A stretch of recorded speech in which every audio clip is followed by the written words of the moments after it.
ಆಚಾರ್ಯ ಶ್ರೀ ಭಗವತ್ ಉಮಾಸ್ವಾಮಿ ವಿರಚಿತ ತತ್ವಾರ್ಥ ಸೂತ್ರ. ಮೋಕ್ಷಮಾರ್ಗಸ್ಯ ನೇತಾರಂ ಭೇತಾರಂ ಕರ್ಮ ಭೂಮೃತಾಂ ಜ್ಞಾತಾರಾಂ ವಿಶ್ವತತ್ವಾನಾಂ ವಂದೇ ತದ್ಗುಣಾಲಬ್ಧಯೇ ವಂದೇ ತದ್ಗುಣಾಲಬ್ಧಯೇ ವಂದೇ ತದ್ಗುಣಾಲಬ್ಧಯೇ. पंचपरमेष्टि भगवान की जय हो. आचार्य उमास्वामी महाराज की जय हो. जिनवाणी माता की जय हो. ತತ್ವಾರ್ಥ ಸೂತ್ರ 5ನೇ ಅಧ್ಯಾಯದಲ್ಲಿ ಅಜೀವ ತತ್ವದ ವರ್ಣನೆಯನ್ನು ತಿಳಿಯುತ್ತಾ ಇದ್ದೇವೆ. ಸೂತ್ರ 9 ಇದರಲ್ಲಿ ಆಕಾಶ ಪ್ರದೇಶವನ್ನು ತಿಳಿಸುತ್ತಾರೆ. ಸೂತ್ರ 9 ಆಕಾಶಸ್ಯಾನಂತಾಃ. ಅರ್ಥ, ಆಕಾಶ ದ್ರವ್ಯದ ಪ್ರದೇಶಗಳು ಅನಂತ ಇವೆ. ಅಂದರೆ ಆಕಾಶ ಒಂದು ಅಖಂಡ ದ್ರವ್ಯವಾಗಿದ್ದರೂ ಅದನ್ನು ಪರಮಾಣುವಿನ ಮೂಲಕ ಅಳೆಯತೊಡಗಿದರೆ ಅದು ಅನಂತ ಪರಮಾಣುಗಳ ಹರಡುವಿಕೆಯಂತೆ ಆಗುತ್ತದೆ. ಆದ್ದರಿಂದ ಅದನ್ನು ಅನಂತ ಪ್ರದೇಶಿ ಎಂದಿದ್ದಾರೆ. ಈಗ ಪುದ್ಗಲಗಳ ಪ್ರದೇಶವನ್ನು ತಿಳಿಸುತ್ತಾರೆ. ಸೂತ್ರ 10 ಅಸಂಖ್ಯೇಯಾಸಂಖ್ಯೇಯಾಶ್ಚ ಪುದ್ಗಲಾನಾಂ. ಅರ್ಥ, ಸೂತ್ರದಲ್ಲಿ ಛ ಶಬ್ದದಿಂದ ಅನಂತ ಎಂಬ ಪದವನ್ನು ಗ್ರಹಿಸಬೇಕು. ಆದ್ದರಿಂದ ಕೆಲವು ಪುದ್ಗಲ ದ್ರವ್ಯಗಳು ಸಂಖ್ಯಾತ ಪ್ರದೇಶ ಹೊಂದಿದ್ದರೆ ಕೆಲವು ಅಸಂಖ್ಯಾತ ಪ್ರದೇಶ ಹೊಂದಿರುತ್ತವೆ ಮತ್ತು ಕೆಲವು ಅನಂತ ಪ್ರದೇಶಗಳನ್ನು ಹೊಂದಿವೆ. ಅದರ ಸಂಶಯವೇನೆಂದರೆ ಶುದ್ಧ ಪುದ್ಗಲ ದ್ರವ್ಯವಾದರೂ ಒಂದು ಅವಿಭಾಗಿ ಪರಮಾಣುವಿದೆ. ಆದರೆ ಪರಮಾಣುಗಳಲ್ಲಿ ಬಂಧಿಸುವ ಮತ್ತು ಬಿಡುಗಡೆ ಹೊಂದುವ ಶಕ್ತಿ ಇದೆ. ಹೀಗಾಗಿ ಪರಮಾಣುಗಳ ಮಿಲನದಿಂದ ಸ್ಕಂದವಾಗುತ್ತದೆ.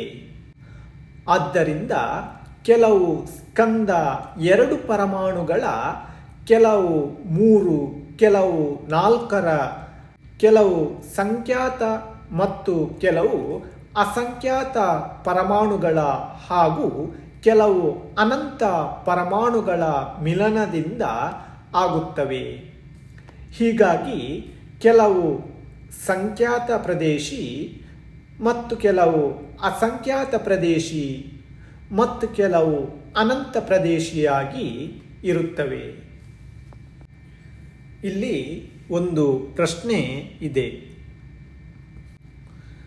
ಲೋಕವಾದರೂ ಅಸಂಖ್ಯಾತ ಪ್ರದೇಶಿ ಇದೆ, ಅದರಲ್ಲಿ ಅನಂತ ಪ್ರದೇಶಿ ಪುದ್ಗಲಗಳು ಹೇಗಿರಬಲ್ಲವು ಎಂಬ ಪ್ರಶ್ನೆ. ಉತ್ತರ ಅದಕ್ಕೆ, ಒಂದು ಕಡೆ ಪುದ್ಗಲಗಳಲ್ಲಿ ಸೂಕ್ಷ್ಮ ರೂಪವಾಗಿ ಪರಿಣಮಿಸುವ ಶಕ್ತಿ ಇದೆ. ಇನ್ನೊಂದು ಕಡೆ ಆಕಾಶದಲ್ಲಿ ಅವಗಾಹನ ಶಕ್ತಿ ಇದೆ.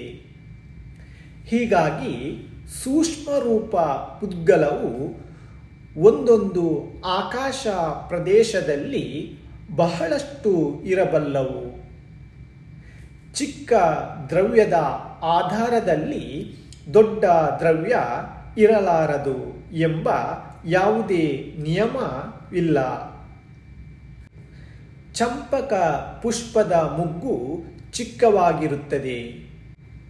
ಅಂದರೆ ಯಾವಾಗ ಅದು ಅರಳುತ್ತದೆ ಆಗ ಅದರ ಗಂಧ ಅಂದರೆ ಅದರ ವಾಸನೆ ಎಲ್ಲ ಕಡೆ ಹರಡುತ್ತದೆ.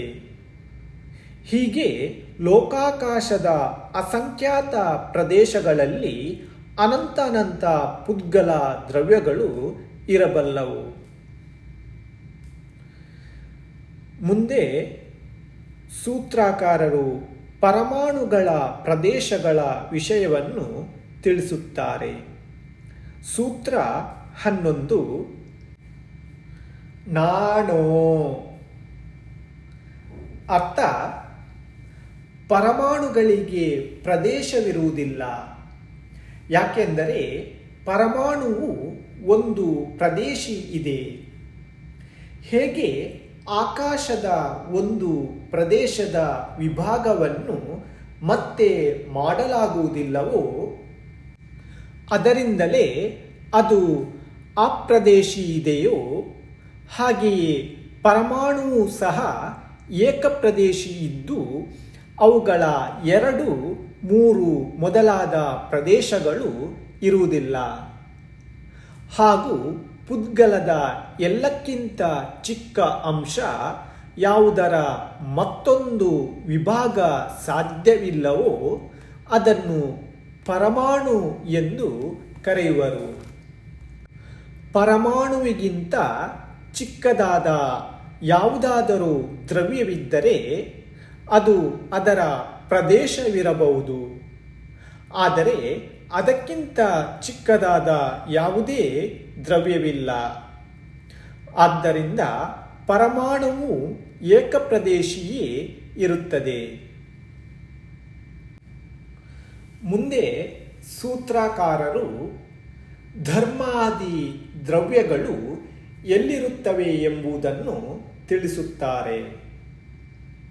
ಸೂತ್ರ 12 ಲೋಕಾಕಾಶೇ ವಾಗಾಹ. ಅರ್ಥ: ಧರ್ಮಾದಿ ದ್ರವ್ಯಗಳು ಲೋಕಾಕಾಶದಲ್ಲಿ ಇರುತ್ತವೆ. ಇದರ ಅರ್ಥವೇನೆಂದರೆ ಆಕಾಶ ಎಲ್ಲ ಕಡೆಯೂ ಇದೆ. ಆಕಾಶದ ಯಾವ ಭಾಗದಲ್ಲಿ ಧರ್ಮಾದಿ 5 ದ್ರವ್ಯಗಳಿರುತ್ತವೆಯೋ ಅದನ್ನು ಲೋಕಾಕಾಶವೆಂದು ಕರೆಯುವರು. ಮತ್ತು ಅದರ ಹೊರಗಡೆ ಎಲ್ಲ ಕಡೆ ಇರುವ ಆಕಾಶವನ್ನು ಅಲೋಕಾಕಾಶ ಎಂದು ಕರೆಯುವರು. ಧರ್ಮಾದಿ ದ್ರವ್ಯಗಳು ಲೋಕಾಕಾಶದಲ್ಲಿಯೇ ಇರುತ್ತವೆ. ಇದರಿಂದ ಹೊರಗಡೆ ಇರುವುದಿಲ್ಲ. ಇಲ್ಲಿ ಒಂದು ಪ್ರಶ್ನೆ ಕೊಟ್ಟಿದ್ದಾರೆ.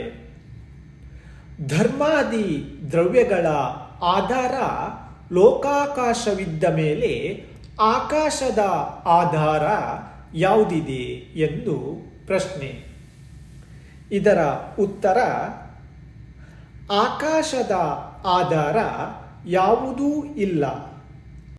ಅದು ತನ್ನ ಆಧಾರದಿಂದಲೇ ಇರುತ್ತದೆ. ಇನ್ನೊಂದು ಪ್ರಶ್ನೆ: ಆಕಾಶವು ತನ್ನ ಆಧಾರದಿಂದಲೇ ಇದ್ದ ಮೇಲೆ ಧರ್ಮಾದಿ ದ್ರವ್ಯಗಳು ತನ್ನ ಆಧಾರದಿಂದಲೇ ಇರಬೇಕಿತ್ತು. ಮತ್ತು ಧರ್ಮಾದಿ ದ್ರವ್ಯಗಳ ಆಧಾರ ಬೇರೆ ಅನ್ಯ ದ್ರವ್ಯವಿದ್ದ ಮೇಲೆ ಆಕಾಶಕ್ಕೂ ಸಹ ಬೇರೆ ಆಧಾರ ಇರಬೇಕಲ್ಲವೇ ಎಂದು ಪ್ರಶ್ನೆ. ಇದರ ಉತ್ತರ: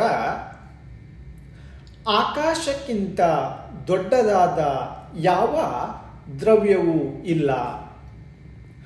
ಆಕಾಶವಾದರೂ ಎಲ್ಲ ಕಡೆ ಅನಂತವಿದೆ. ಅದಕ್ಕೆ ಎಲ್ಲಿಯೂ ಅಂತ್ಯವಿಲ್ಲ. ಹಾಗೂ ನಿಶ್ಚಯ ನಯದಿಂದ ಎಲ್ಲ ದ್ರವ್ಯಗಳು ತಮ್ಮ ಆಧಾರವಿದೆ. ಯಾವುದೇ ದ್ರವ್ಯವು ಇನ್ನೊಂದು ದ್ರವ್ಯದ ಆಧಾರವಾಗಿಲ್ಲ. ಆದರೆ ವ್ಯವಹಾರ ನಯದಿಂದ ಧರ್ಮಾದಿ ದ್ರವ್ಯಗಳ ಆಧಾರ ಆಕಾಶವೆಂದು ಹೇಳಲಾಗುವುದು. ಏಕೆಂದರೆ ಧರ್ಮಾದಿ ದ್ರವ್ಯಗಳು ಲೋಕಾಕಾಶದ ಹೊರಗಡೆ ಇರುವುದಿಲ್ಲ. ಇನ್ನೊಂದು ಪ್ರಶ್ನೆ, ಲೋಕದಲ್ಲಿ ಯಾವುದು ಪೂರ್ವೋತ್ತರ ಕಾಲ ಭಾವಿಯಾಗಿರುತ್ತದೆ, ಅವುಗಳಲ್ಲಿಯೇ ಆಧಾರ ಆಧೇಯತನ ಕಂಡುಬರುತ್ತದೆ. ಹೇಗೆ ಮನೆಯನ್ನು ಮೊದಲು ನಿರ್ಮಿಸಲಾಗುತ್ತದೆ, ನಂತರ ಅದರಲ್ಲಿ ಮನುಷ್ಯ ಬಂದು ವಾಸಿಸುತ್ತಾನೆ. ಇದೇ ರೀತಿ ಆಕಾಶವು ಮೊದಲಿನಿಂದ ಇತ್ತು ಮತ್ತು ಧರ್ಮಾದಿ ದ್ರವ್ಯಗಳು ಅದರಲ್ಲಿ ನಂತರ ಬಂದು ಸೇರಿವೆ ಎಂಬ ವಿಷಯವನ್ನು ತಾವು ಮನ್ನಿಸುವುದಿಲ್ಲ. ಇಂತಹ ಸ್ಥಿತಿಯಲ್ಲಿ ವ್ಯವಹಾರ ನಯದಿಂದಲೂ ಆಧಾರ ಆಧೇಯತನ ಆಗಲಾರದು ಎಂಬ ಪ್ರಶ್ನೆ. ಇದಕ್ಕೆ ಉತ್ತರ, ತಮ್ಮ ಪ್ರಶ್ನೆ ಸರಿಯಾದುದಲ್ಲ. ಯಾವುವು ಜೊತೆಯಲ್ಲಿಯೇ ಇರುತ್ತವೆ ಅವುಗಳಲ್ಲಿಯೂ ಆಧಾರ ಆಧೇಯತನವನ್ನು ಕಾಣಬಹುದು. ಹೇಗೆಂದರೆ ಶರೀರ ಮತ್ತು ಕೈ ಜೊತೆಯಲ್ಲಿಯೇ ಮಾಡಲ್ಪಡುತ್ತವೆ, ಆದರೂ ಶರೀರದಲ್ಲಿ ಕೈ ಇದೆ ಎಂದು ಹೇಳಲಾಗುತ್ತದೆ.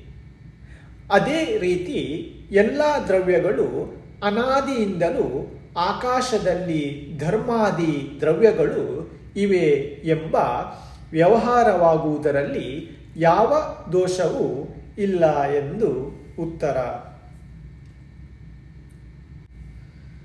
ಮುಂದಿನ ಸೂತ್ರದಲ್ಲಿ ಯಾವ ದ್ರವ್ಯ ಎಷ್ಟು ಲೋಕಾಕಾಶದಲ್ಲಿ ಇರುತ್ತದೆ ಎಂದು ತಿಳಿಯಲು ಇದ್ದೇವೆ. ಇದನ್ನು ಮುಂದಿನ ಸಂಚಿಕೆಯಲ್ಲಿ ತಿಳಿಯೋಣ. पंचपरमेष्ठ भगवान की जय हो. आचार्य श्री उमास्वामी महाराज की जय हो. जिनवाणी माता की जय हो. अहिंसा परमो धर्म की जय हो.